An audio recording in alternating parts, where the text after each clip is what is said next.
এখন আমি আপনাদের সাথে শেয়ার করছি কিভাবে মটরশুঁটি সংরক্ষণ করে রেখে দিলে বেশ অনেক দিন যাবত মটরশুঁটি ব্যবহার করতে পারবেন তার পদ্ধতি। আর ঠিক একই রকমভাবে সংরক্ষণ করে বেশ অনেক দিন যাবত মটরশুঁটি রেখে দেওয়ার জন্যে কোনো প্রকার স্কিপ না করে ফুল ভিডিওটি আমার সাথে থেকে দেখে নিন।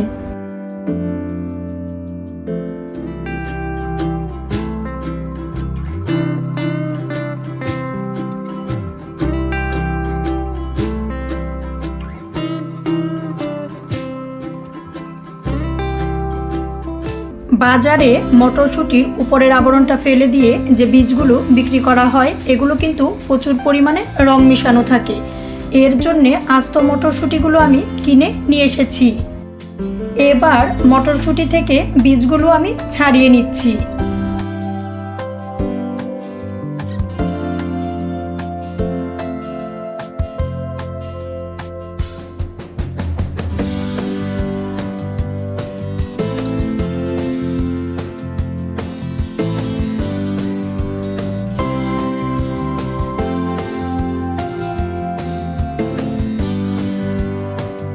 আমি 1 কেজি পরিমাণ মটরশুঁটি থেকে ঠিক এতগুলো মটরশুঁটি বের করে নিয়েছি। মটরশুঁটিগুলো এখন কিভাবে সংরক্ষণ করা যায় এটাই আপনাদের সাথে শেয়ার করছি। দীর্ঘদিন যাবৎ মটরশুঁটি সংরক্ষণ করে রাখার জন্যে প্যানে দিয়ে দিচ্ছি বেশ অনেকটা জল।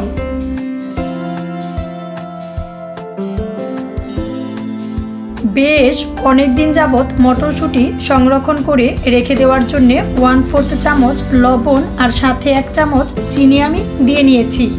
চিনি কিন্তু অবশ্যই দিতেই হবে, এতে কালারটা ভালো থাকবে।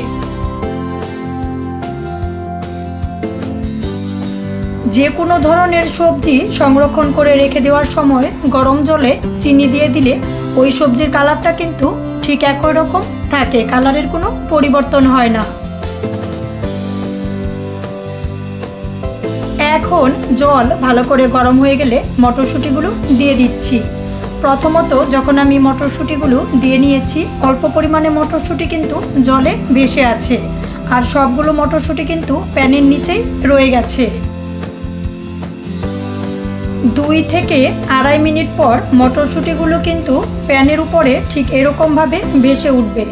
আর বেশি টাইম জাল করা যাবে না, এখন কিন্তু মটরশুঁটিগুলো জল ঝরিয়ে তুলে নিতে হবে।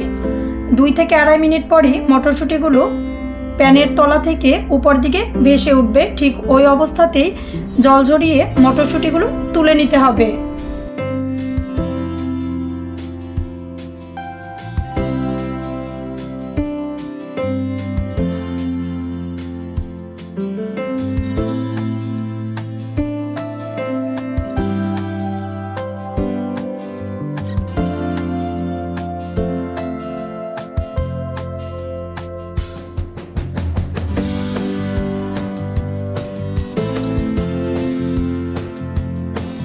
মটরশুঁটিগুলো নামিয়ে নেওয়ার সাথে সাথে একটি গামলায় বেশ অনেকটা জল নিয়ে নিয়েছি।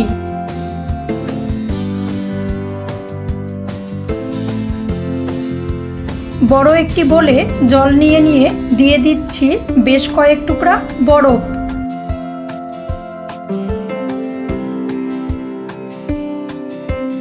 বরফ দিয়ে দেওয়ার পর ভাপিয়ে নেওয়া মটরশুঁটিগুলো দিয়ে দিচ্ছি। বরফ জলে মটরশুঁটি দিয়ে দিলে মটরশুঁটিগুলো যে আমি ভাপিয়ে নিয়েছিলাম এখন আর ওভার কুকিং হবে না। ঠিক এরকম অবস্থাতেই মটরশুঁটিগুলো বেশ কিছু টাইম ভিজিয়ে রাখবো।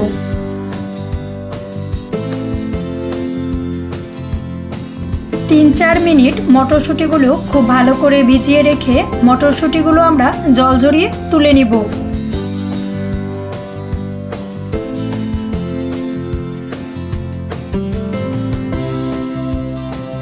মটরশুঁটিগুলো তুলে নেওয়ার পর নিচে একটি সুতি কাপড় দিয়ে আমি একটি টিস্যু বিছিয়ে নিয়ে টিস্যুর উপর মটরশুঁটিগুলো দিয়ে দিচ্ছি, যাতে বাড়তি কোনো প্রকার জল এখানে না লেগে থাকে।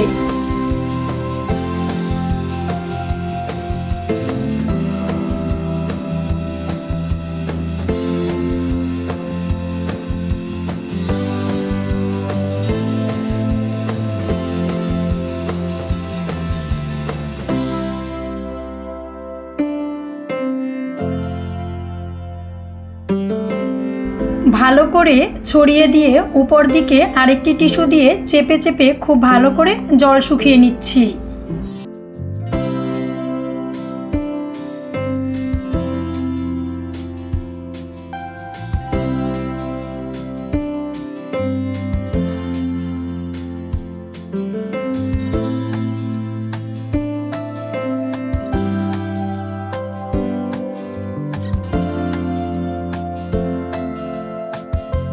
বেশ ভালো করে জল শুকিয়ে নেওয়ার পর একটি ছোট বাটিতে নিচে টিস্যু দিয়ে জল ঝরিয়ে নেওয়া মটরশুঁটিগুলো নিয়ে নিচ্ছি।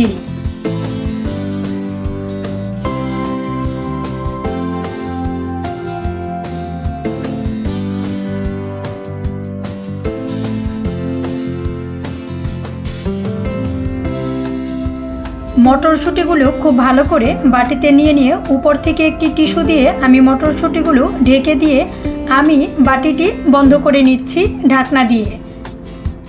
ঢাকনা বন্ধ করে নিয়ে এই বাটিটা ফ্রিজের ডিপে রেখে দিলে বেশ অনেক দিন যাবত মটরশুঁটিগুলো ভালো থাকবে। ঠিক একই রকমভাবে আপনিও কিন্তু মটরশুঁটি সংরক্ষণ করে ফ্রিজের ডিপে বেশ অনেক দিন যাবত রেখে দিতে পারেন। আর যখন ঠিক যতটা দরকার বের করে নিয়ে ব্যবহার করতে পারেন। বিভিন্ন রকম খাবারে কিন্তু মটরশুঁটিটা দিলে খুব বেশি ভালো হয়, এর জন্যেই মটরশুঁটিটা মূলত সংরক্ষণ করা। এর আগেও আমি আমার চ্যানেলে কাঁচামরিচ, ফুলকপি থেকে শুরু করে বিভিন্ন রকম সবজিগুলো কিভাবে বেশ অনেক দিন যাবত সংরক্ষণ করে রেখে দেওয়া যায় ওই ভিডিওগুলো আপলোড করেছি, ইচ্ছা করলে দেখে নিতে পারেন। লিঙ্কগুলো আমি ডিসক্রিপশন বক্সে দিয়েও দিচ্ছি।